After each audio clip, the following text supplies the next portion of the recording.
Welcome back to New Persuasive Words. I'm Scott Jones. And I'm Bill Bohr.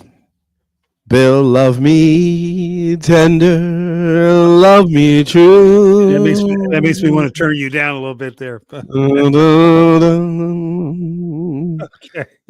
A little Elvis there. Little Elvis, a little loud. I think more aptly for the political moment is we're caught in a trap.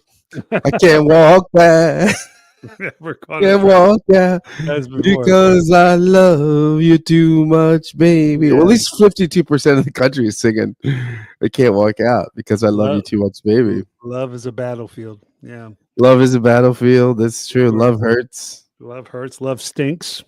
Love stinks. Lots of love.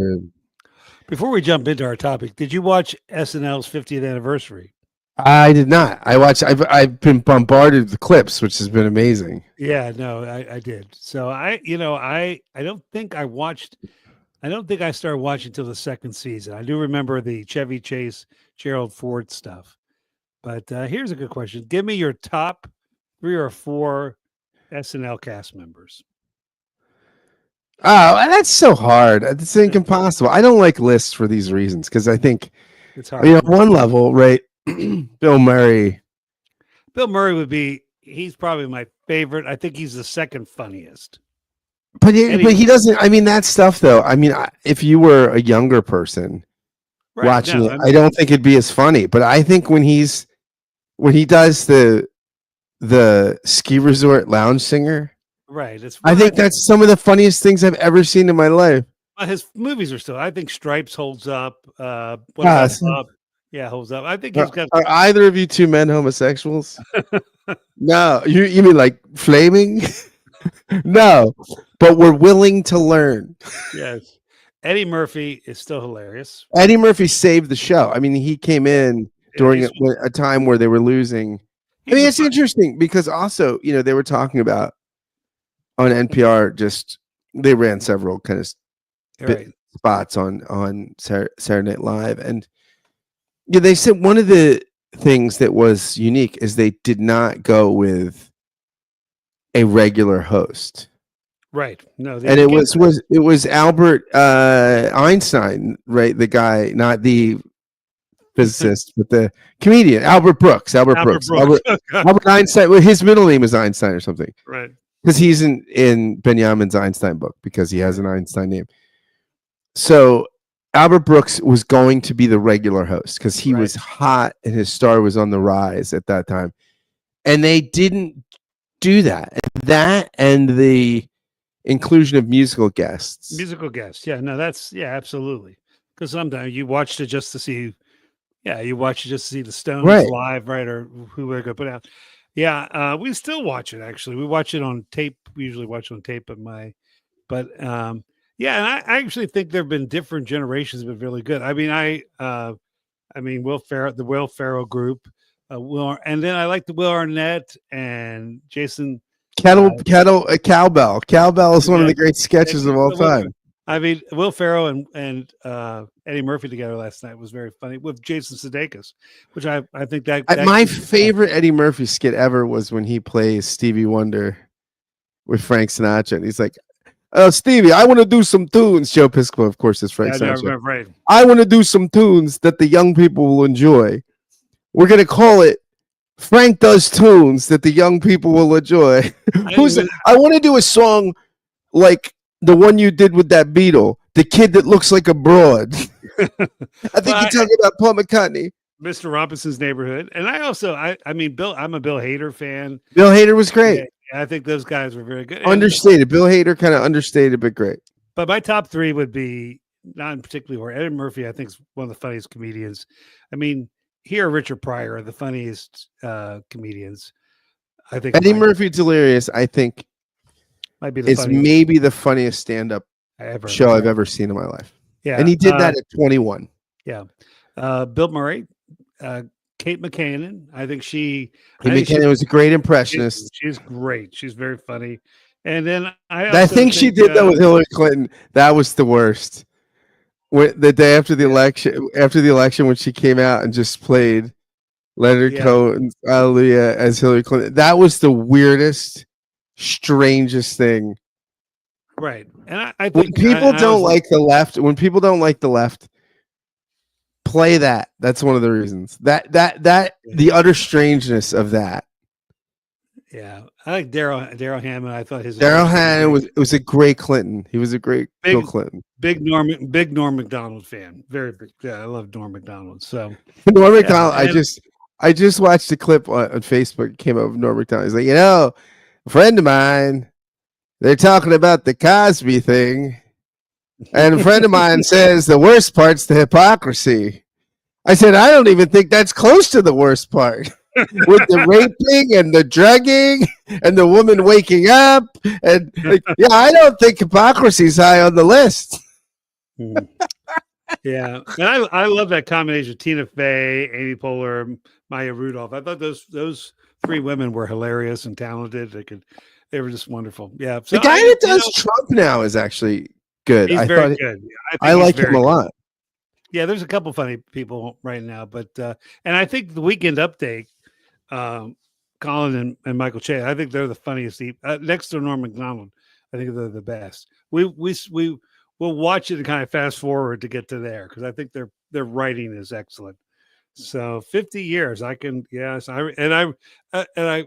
remember like we did a whole Young Life weekend where we did programming. We were the two wild and crazy guys. We did that. I did a couple skits now that could never be done again. We did my best friend and I, back from the guy I grew up with, did Young Life together, Don Baker. We did Samurai Aerobics Instructor, where I did the John Belushi character, and he did Richard Simmons. And thinking about what we did would be offensive on so many levels now, but the kids liked it. Did they find Richard Simmons? Didn't he disappear? Did he die? He died. Did he die? I think he did. Did he die? I don't know. Richard Simmons. Come on, Google. Richard Simmons. Yeah, 2024, recent, July 13th. I thought it was recent. Yeah, last year. Anyway, well, great shape. Great shape. You have to respect his fitness chops. It was great. All right, well, let's get right to our topic. A lot of those fitness, although I'll say I watch these Arnold Schwarzenegger videos. It's so inspiring when you watch him talk about, what you do? You do the supersets, and back then you first your trapezoids, and and then the laterals, and you do like 17 sets because what you're doing with your time, and then Franco could lift a car. And like I could watch Schwarzenegger all day. I do sometimes. I just watch him on Facebook. All right. I love Schwarzenegger talking about like, oh my God, I feel like if I could be recreated, I would, of all the things I could be, of all the times and places I could go, I'd want to be like in my early 20s at Muscle Beach with Schwarzenegger and Franco and be a bodybuilder. I just think that would be so amazing. Wow. Well, any of our therapist friends listening, please reach out to Scott anytime. I mean, that is so great. Those guys lived the dream. I mean, they were living. I just watched them and I think, well, that was living. I mean, just, yeah. Well, that's a good transition to Pope Francis. Yeah, right there. Exactly. Who's not a power lifter. It's not lifting. But I bet you, he probably could. In his day, maybe. In his day. He could pose on this. Yeah, those Jesuits are tough. But no, they're not. Yes, they are. The Jesuits. When I think it's tough graders, but they're not talking push-ups.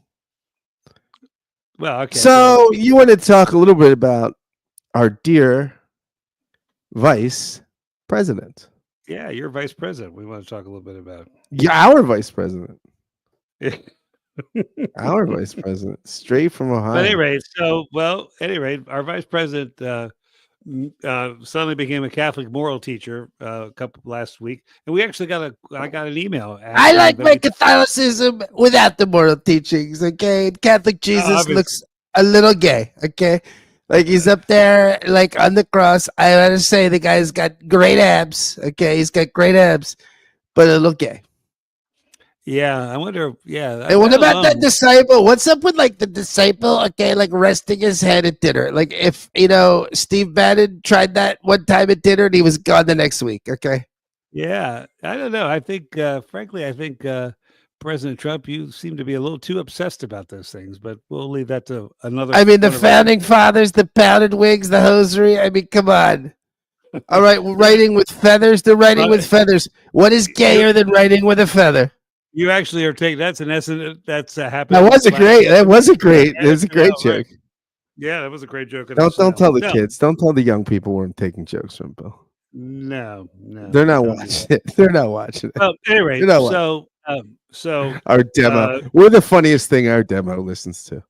At least we tell ourselves that. I hope so. Yeah. Well, I hope they listen to many funny things, but us being one of them. I don't. Only us. Only us. Only us. Me and my Muscle Beach dreams. It's so disturbing on so many levels. Yeah. But at any rate, think of what I do to myself.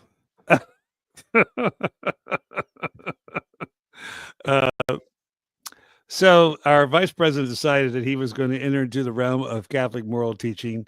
By the way, if any of our listeners know who his catechismic instructor was, please go and smack them in the face. Yeah, or at least tell them yes. They're overpaid, whatever they're doing. Not that they're doing much. Whatever you need to do a redo there. That was he missed some important lessons. So anyway, he basically was justifying. Do you want me to quote him? Do you want me to quote what he said? Quote, yes. I've got holy water here to throw. He said that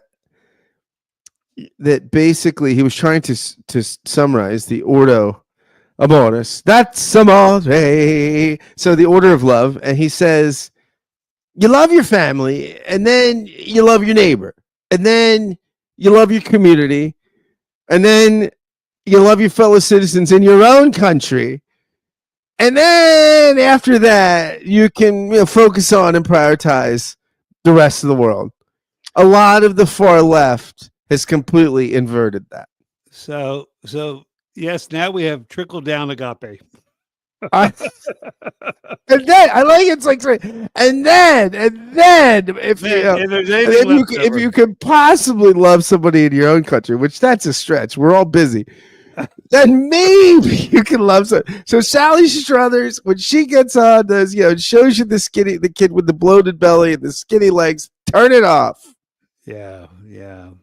Well, when he hears Sarah McLachlan go, "And the eyes of the angel," he says, "Pit bulls, come on! I don't even love Haitians."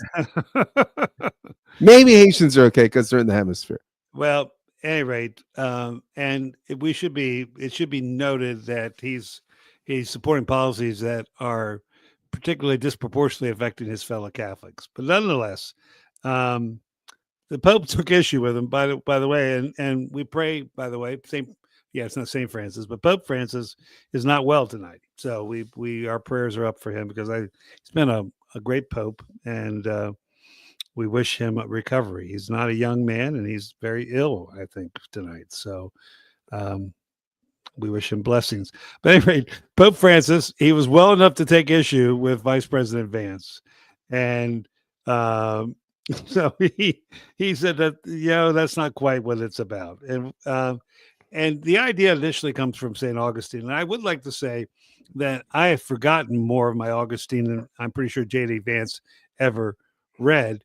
And by the way, that's more of a commentary on my memory than on his reading of Augustine. But this idea initially is in Augustine, and then Aquinas picks it up as well. But it's both in the City of God and on Christian doctrine. And really, I mean, Augustine writes enough that you can look at his ethics from a couple different ways. But basically, it's Do you want me to give you a little quote from book 25? Book 25 of the City of God? Go ahead, and then I'll give you my on Christian doctrine quote. Go ahead. And here he's talking about the cure for our restless and wayward hearts.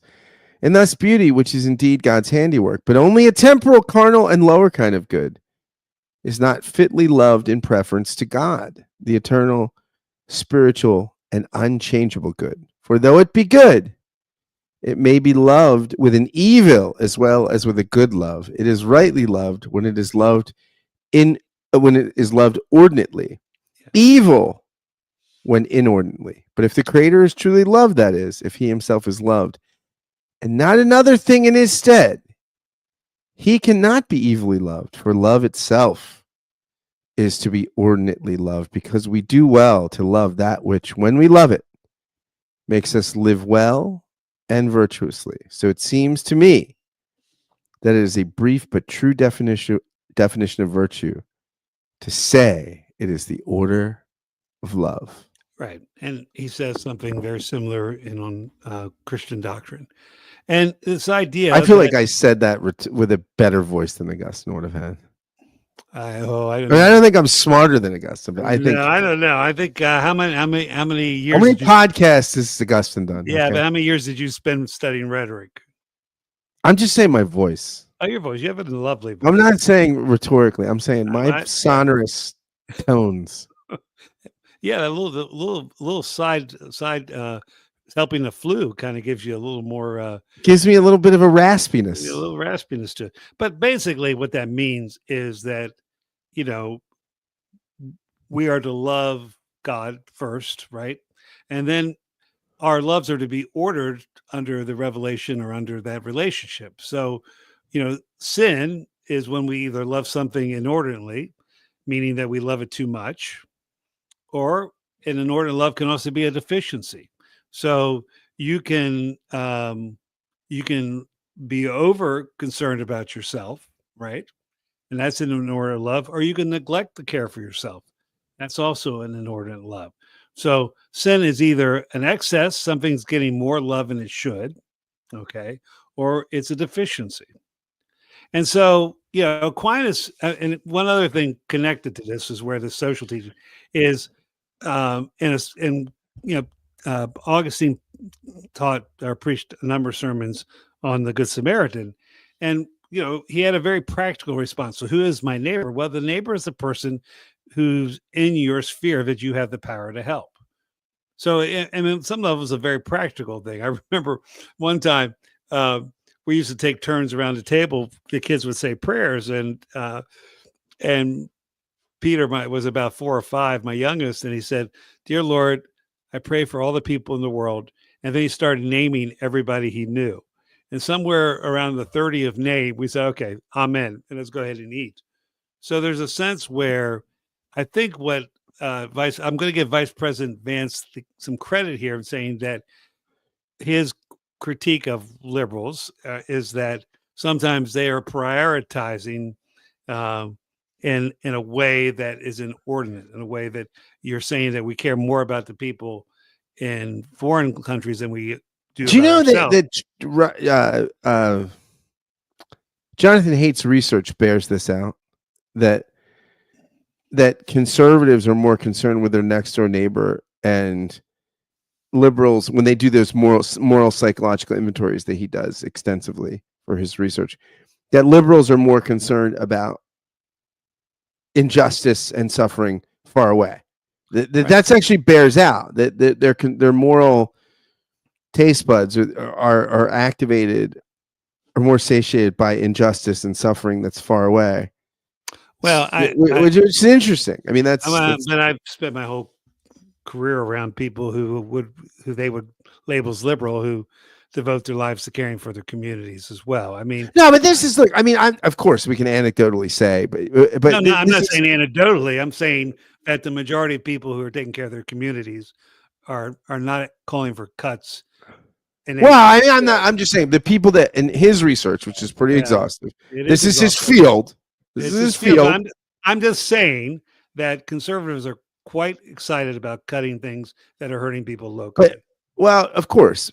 Well, I don't know. Some of them are, but I'm saying for him, look what's happening right now. If your car breaks down, for him, the conservative, you're better off in a conservative neighborhood. He thinks. That's. But if there's like a hurricane far away, that liberals will rally and in his moral research. But you can take it up with him. It's his field, okay? This is field. All he does is study. You, Bill, are on the wall in Vermont, and this is what he does. I've spent my entire life working. You say it anecdotally, but I've I mean, but you haven't studied it. I mean, you haven't done you haven't done Well, then I don't a see the evidence. sociological I research. don't see the evidence happening in any of the conservative. Well, they might. They don't They, give it. they might not do anything. Why? But when they take the test, Bill, I'm telling you how they answer on the tests. I love the test, but look at what the policies have been over the last 40 years. It hasn't cared about the poor. Well, but I guess they haven't done. I mean, they cynically said that it would trickle down and nonprofits and churches was doing. But look at where the money is spent. That is Bill. Don't when the 1% drink their martinis, it trickles down. Believe me, it's just biology. It trickles down. No, but I think what he's saying is that they think more locally as opposed to globally. And also, I think probably think that they'd rather give a hand to give money directly to someone they know. That's why we take such good care of our veterans. That's why we take such good care. I'm just Bill. Don't shoot the messenger. I am shooting your messenger because you're saying something that is flying in the face. I don't care what his research says. I just don't see it. Show me where it's actually happening. Show me where it's happening.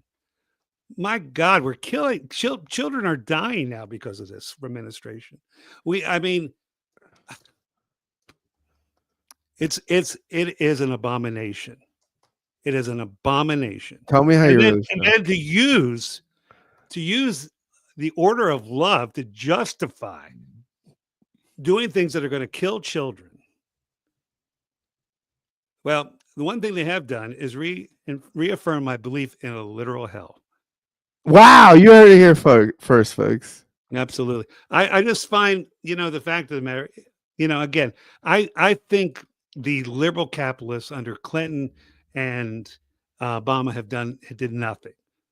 I think the Clintons were no different than what Reagan gave us. Okay, so I'm not here defending, the legacy of Clinton, Obama, Biden, but what's being done right now is an abomination. It's Antichrist, and for J.D. Vance, to hide behind Catholic social teachings.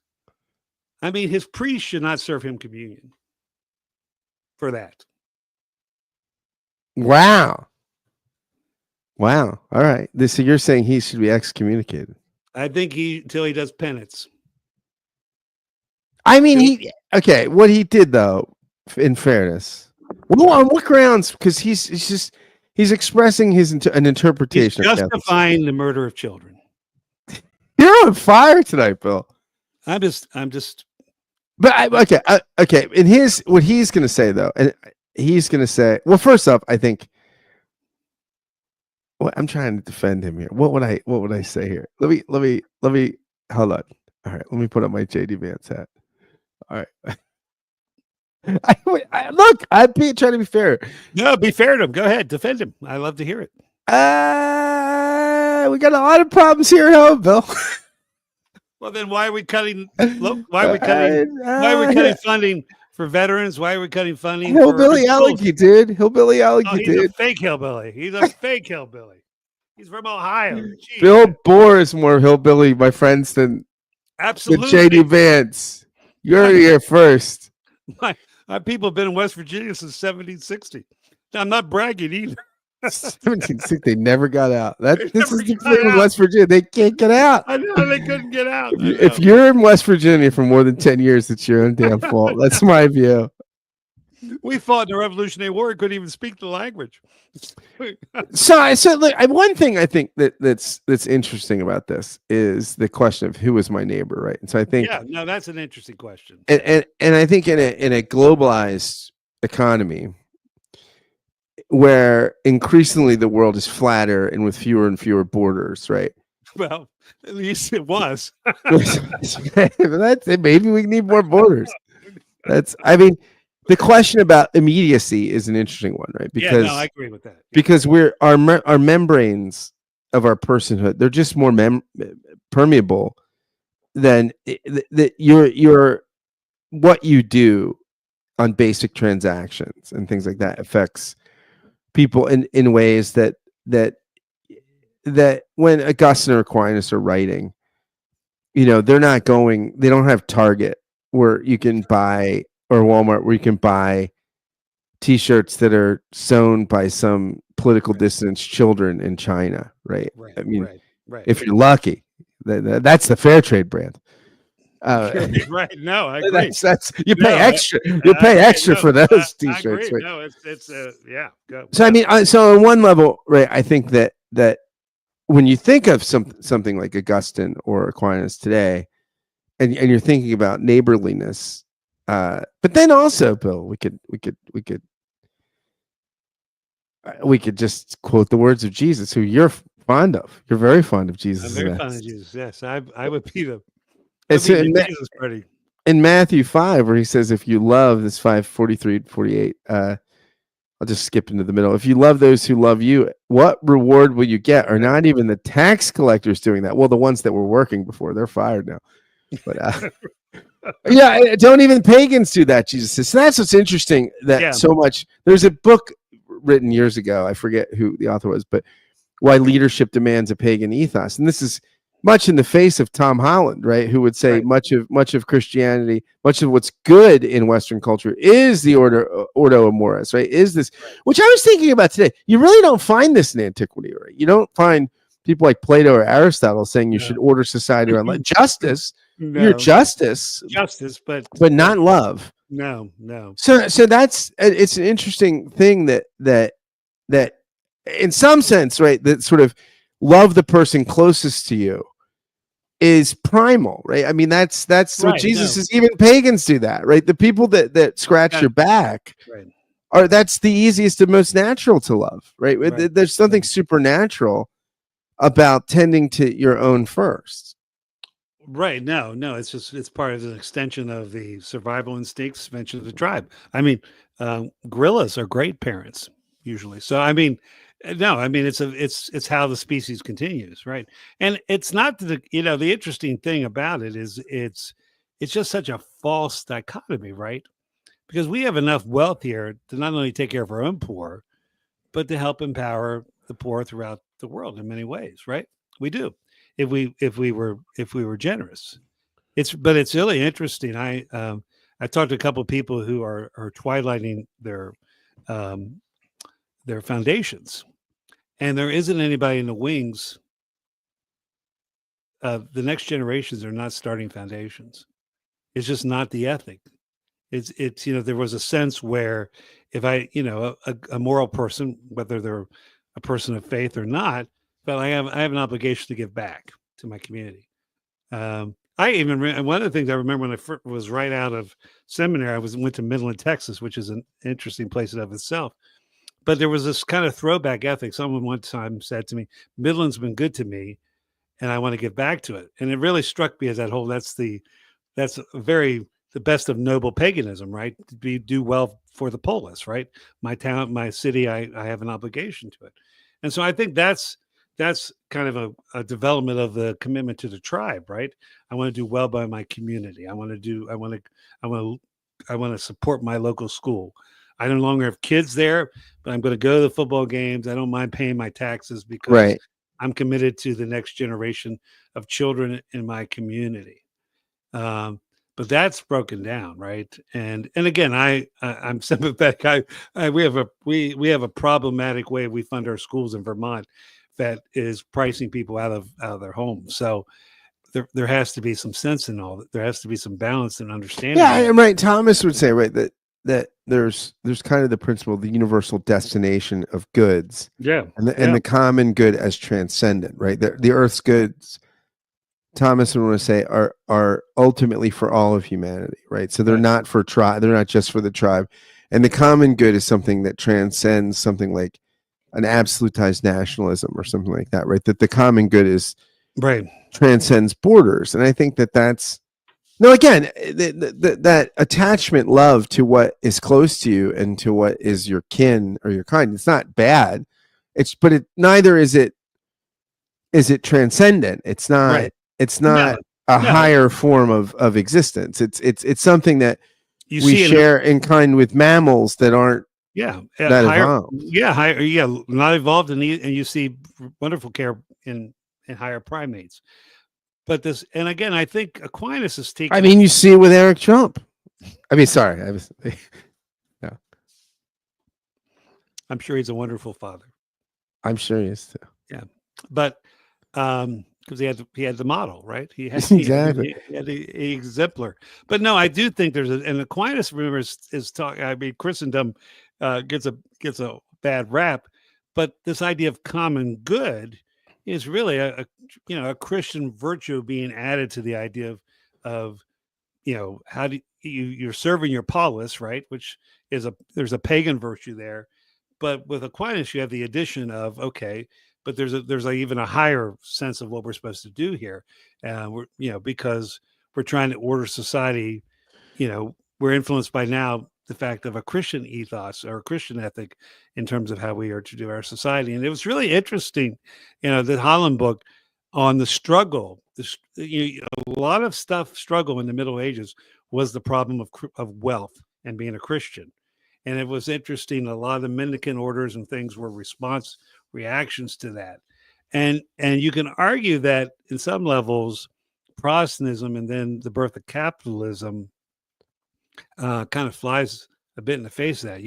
I would highly recommend our listeners to do a crossover listen to your most recent amazing book. Yeah, because an amazing conversation. And I do think as Christians, I mean, there isn't one particular economic theory that's more Christian than in the rest of them. And I think part of when you see... But tariffs is like one of the most beautiful words in the English language. It's a beautiful word, okay? It's beautiful. Did anybody before Trump ever describe tariff as a beautiful word? I don't think even William McKinley on his best days went that far.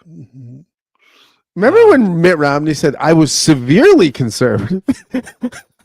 And it's like, I remember when Mitt Romney said something about Paul Ryan's tax plan. He said, I think it's marvelous. And Obama was asked about that. He said, I don't even know many people that use the word marvelous. Well, I think as a Christian, and let's get back to the answer. What does love require?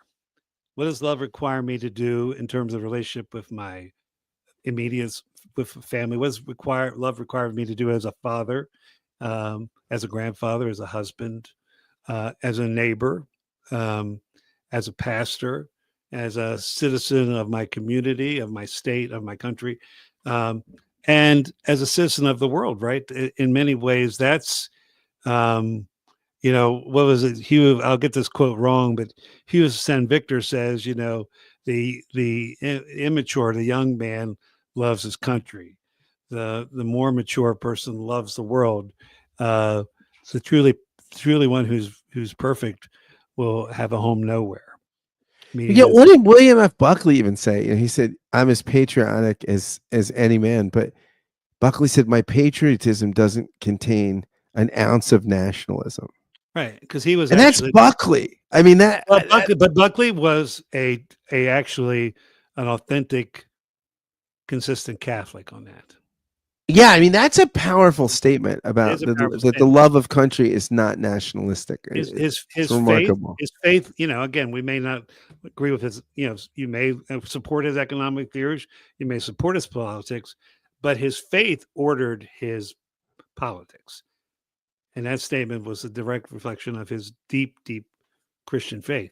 So I think that's what's problematic with J.D. Vance in terms of, it's the tail again wagging the dog, which is consistent with what's going on here. And to, if you want to have a nationalistic program, if you want to, make America a colonial empire, okay, that's one thing. But don't justify it with Christian ethical teachings. And that's what's problematic. That's what's antichrist. And I think it's, and I think Pope Francis, in the show notes will put that, but Pope Francis correctly said that you cannot justify the mistreatment of immigrants and people who are in your country not legally. There are no illegal people, but there are people who, a country has a right to determine who can be there and its citizenship. But you don't, as a Christian, have a right to abuse or take advantage of poor people, particularly when some of your economic and political policies have and your drug appetites have created situations where it's unsafe for them to be where they're at. And also, there's all other kinds of reasons for that. But I think that's what's particularly offensive about what the vice president said. He's not a stupid person, but he misspoke in very serious ways. Yeah, I mean, I wonder. I always think about in the parable of the Good Samaritan, right? Where, I mean, there's one reading of the text which I think is probably right on, where Jesus, right, is the Samaritan, right? I mean, Jesus, and all right, now expand that a little bit. What you mean by that? I'm just curious what you're trying to say there. That really the guy who asks, he asks this to Jesus to justify himself. Right. The lawyer. He says, well, who's my neighbor then, Jesus? My neighbor. It's one of those things where you think, any smart aleck sophomore. Well, we all know that graduate student who just should stop at the first question. Yeah, and we've all been there. I've been that person, right? That I thought I said something really crafty that would make me look smart to everybody else, right? And he's in this moment, right? Anybody that's been in graduate school has probably been that person. and Jesus looks at him, and he tells this story. And in some sense, I think Jesus, as someone whose relationship to the law this person doesn't quite understand, it's almost as if this person needs to be neighbored by Jesus, right? Like this guy doesn't see it, but he's the guy that's beat up in the ditch, right? He's the guy that sees himself as someone who could be the great neighbor. He's actually a guy that needs to be neighbored, because I think that's the thing, when you know that you've been neighbored, right, then it's easier to be a neighbor. This is again this is why the story of Jean Valjean is so powerful, right? Where someone that is dead to rights. I love when the priest says, I told you take the silverware as well, and he says, I bought your soul. Yeah. And that he's been ransomed, and that changes reality. I wonder. I don't know anything about J.D. Vance's spiritual disciplines or anything, or spiritual. But has he been neighbored? Has he met the Savior as neighbor, and been neighbored, and then because how would that change the way he talked about the order of love? Or is he a follower of Jesus who has been offered some silver? I mean, look, nothing in Trump's the Mar-a-Lago is silver. Okay, it's all glistens like gold. Okay, I'm just saying. I don't silver. You know where they have silver? Mike Pence's house. Okay, see how Pence is doing in Indiana. Okay, I don't see a doubter.